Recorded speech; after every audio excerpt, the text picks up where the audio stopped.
10 days. According to the Pikmin wiki, 10 days is the fewest amount of days needed to 100% Pikmin 3. You need 1 day for the tutorial, a second to grab the Data Glutton in the Garden of Hope, a third to save Charlie in the Distant Tundra, a fourth to nab the folded Data Glutton in the Tropical Wilds, a fifth to save Louie in the Twilight River, a sixth to save Louie once again and collect all the fruits left in the Garden of Hope, and then a seventh, eighth, and ninth day to return to the 3 remaining levels to pick up the remaining fruits, and then day 10 for the Formidable Oak. The reason we have to waste days 6, 7, 8, and 9 returning to previous levels is because every single one of them has a fruit that requires either winged or blue Pikmin. And unfortunately, you can't unlock winged or blue Pikmin until days 5 or 6 at the earliest. Unfortunately, none of the main areas in Pikmin 3 can be beaten in a single day. So the earliest we can beat the game is 10 days. The game itself even confirms this. When you complete it, it'll show you a global leaderboard called Days Required to Take Home All Fruit, with a scale of 99 to 10 days. So that's it, right? It's confirmed. 10 days is the absolute fewest amount of days you can beat Pikmin 3 in. Well, what if I told you that both the game and the wiki are f***ing lying? The fewest number of days isn't 10, it's actually 9. Remember how I said we have to revisit every level because no level in Pikmin 3 can be beaten in a single day? Well, that was a lie as well. There is a level that can be beaten in a single day. It's just so hard to do that it's only ever been done once. In this video, we're going to be analyzing how a speedrunner named IceCube managed to beat one of these levels in a single day, and managed to beat Pikmin 3 in a day number so low that it broke the game. Guys, do me a favor, if you think purple Pikmin have a dump truck ass, please like this video. Thank you. So, here's the question. Which one of these levels can be beaten in a single day?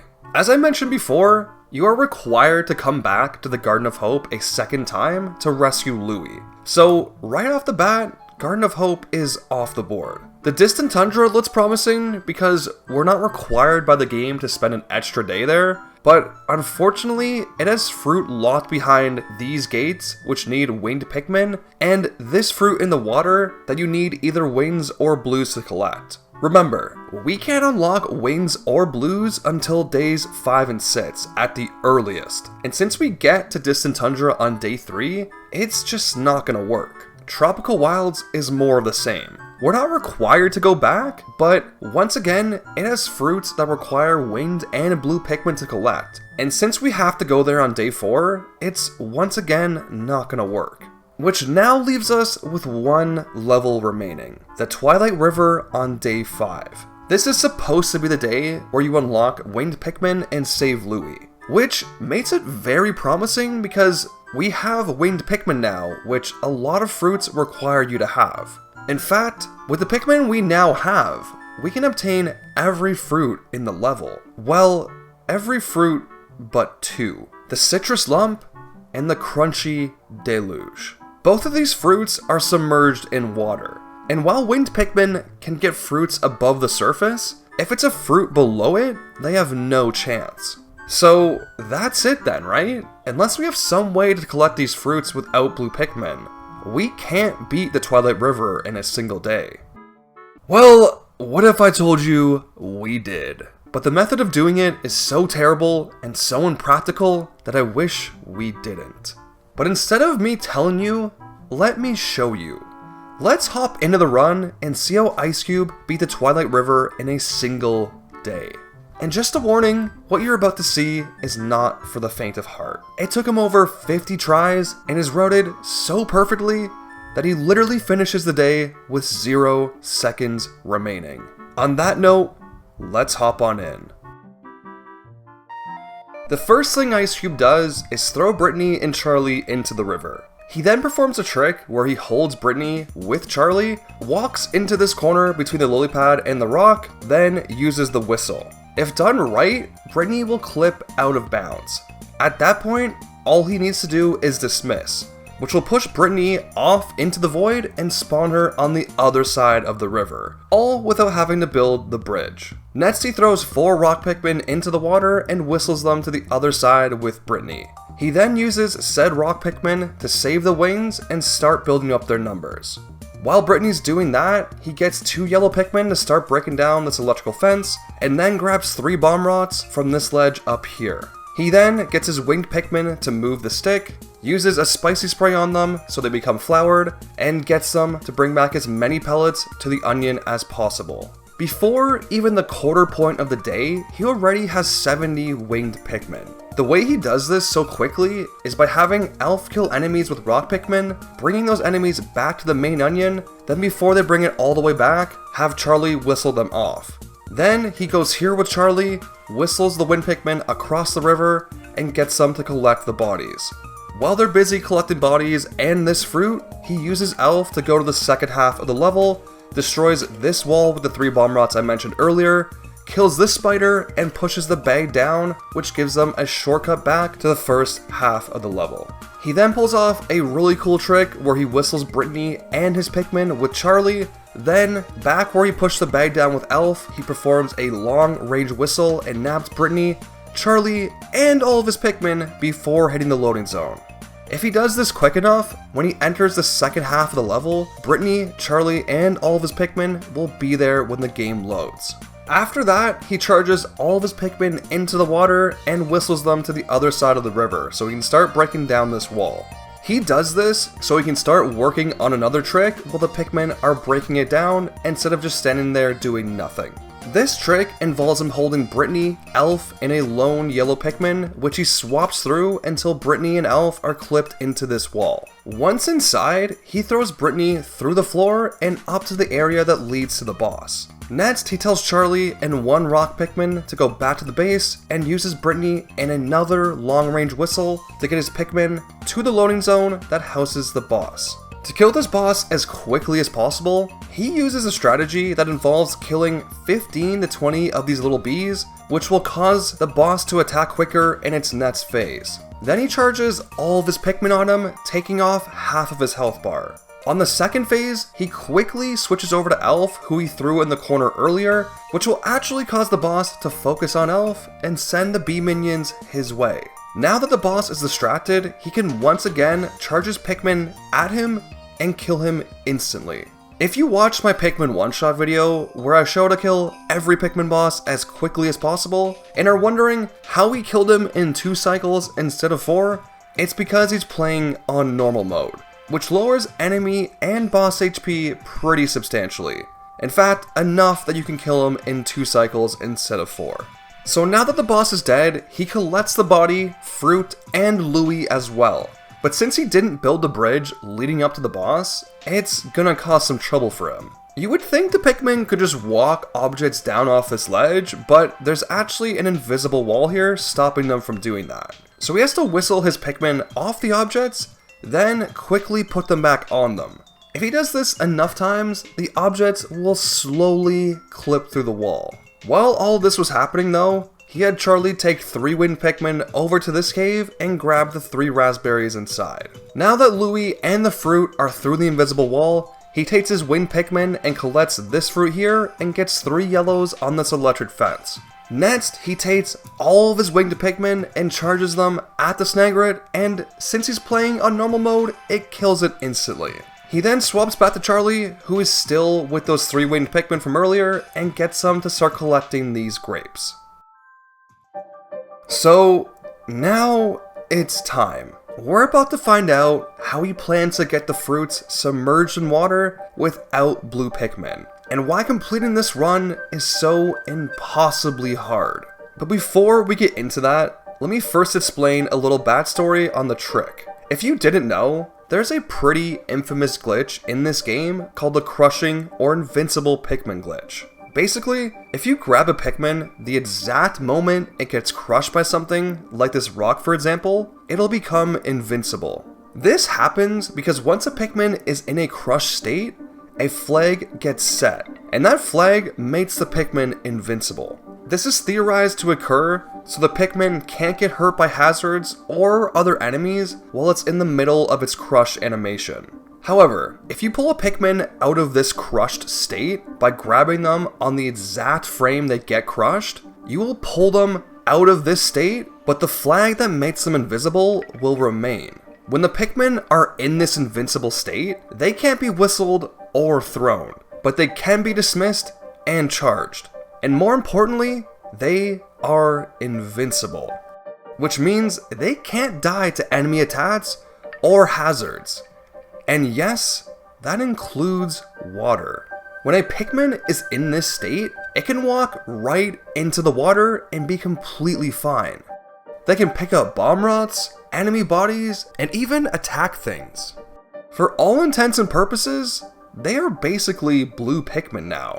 The only thing they can't do, however, is pick up fruits. Since red, yellow, and rock Pikmin are never meant to carry submerged fruits, they aren't programmed to know the path back to the ship. So even though they can pick it up, they can't actually carry the fruit back. Winged Pikmin, however, would be able to do this. But unfortunately for us, winged Pikmin can't be crushed. So even though this glitch is extremely helpful, it still leaves us stuck, and still unable to get these submerged fruits out of the water. Is what I would say if there wasn't a slight variation of this glitch that can be used on winged Pikmin. If a winged Pikmin is hit by an elemental hazard like fire or water, it'll run around and start to panic. If you whistle the Pikmin on the frame right before it enters the animation which leads to its death, it'll have the same effect as the crushing glitch, and the Pikmin will become invincible. Which essentially means we have flying blue Pikmin now. Which means getting those submerged fruits is no longer a problem. But there still is a problem, because doing this trick in the first place is insanely hard. Since you need to whistle Pikmin the frame before they enter the death animation, it means it's a frame perfect trick. And since Pikmin 3 runs at 30 frames a second, it means you have 1/30th of a second to nail the timing. Which normally wouldn't be too bad if you only had to do it once. But the Crunchy Deluge takes 10 Pikmin to carry, and the Citrus Lump takes 5, which means you have to do it 15 times. Which is obviously very hard. And to make matters worse, if you're 1 frame late, it means your Pikmin are gonna die. He starts off with 75 winged Pikmin, and by the end of it, he only has 28 left. Also, this single trick takes him almost half the day to do. 1/2 of the day is spent doing everything else in the Twilight River, and the other half is spent just doing this. If you're skeptical about how hard this trick is, just remember, this isn't me doing it. This is a world-class speedrunner who is top 5 on the leaderboards for the all fruits category. He knows what he's doing, and it still takes him this long to do the trick. The other annoying part is that there's no indicator that you actually got the trick right. Like right here, he can't see how many of his Pikmin are invincible, so when he goes to get the fruit, he's tragically 1 Pikmin short, and has to go back to perform the glitch once again. But thankfully, after an entire half day of whistling Pikmin on the brink of death, and only a quarter of the day remaining, he's able to pluck the Crunchy Deluge out of the water and bring it back to the base. But now, he really has to hurry, because he only has minutes left in the day, and there's still a lot of fruit to collect. Thankfully, while he was performing the glitch, he had Brittany collect this fruit here, and the apple obtained from beating the Snagret. He then, with a very precise throw, gets Brittany up on this brick, and then uses her to nab the kiwi. Next, he grabs this fruit, encased in crystal, and gets the pear that's behind the wall he broke down earlier by throwing his Pikmin up on this ledge and charging them towards it. On his way back to base, he grabs a fruit perched up on this ledge, and then stands near the ship while his invincible Pikmin bring the Crunchy Deluge back to base. This step is crucial because invincible Pikmin can't be whistled, so this is the only way he can get them back in his party. Now that he has the invincible Pikmin, he can collect the final fruit and finally beat the Twilight River in a single day. But as he walks over to collect the last fruit, he hears a sound that would send a shiver down any Pikmin fan's spine.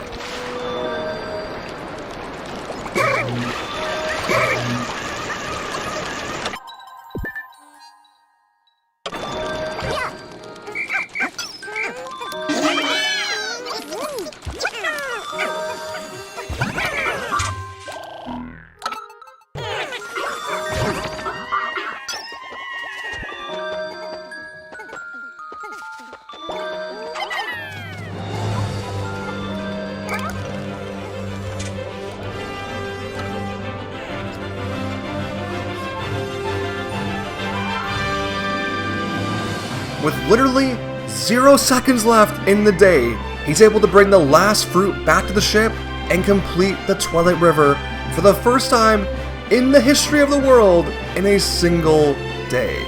But yeah, with the hard part of the run now over, Ice Cube heads back to the Garden of Hope, Distant Tundra, and Tropical Wilds and obtains every fruit in the game, and on day 9, he completes the Formidable Oak and beats the last boss, completing Pikmin 3 in a world first 9 days. And like I mentioned before, even though the final report screen says 9 days, if you go to the days needed to take home all fruit screen, it shows he completed it in 10.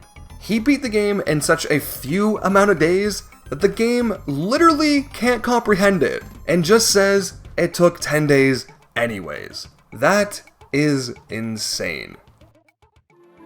But yeah guys, that's it.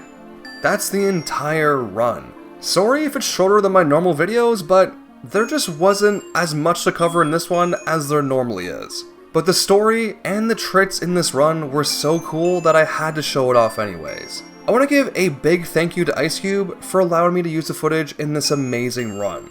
Also, I wanted to thank Salem FINX, Drought Ender, and quote Balrog, who helped with some of the glitch explanations. Also, we have a Patreon, where you can support the channel and get your name shouted out at the end of all of our videos.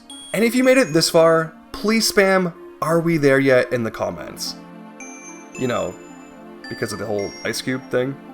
Anyways guys, thank you so much for watching, and I will see you in the next one.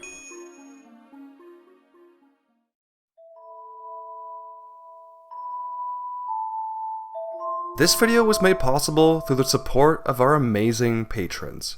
I want to give a special shout out to Rebecca Lyons, Lay Burb, Puddles Megan, and Koi Koi 13.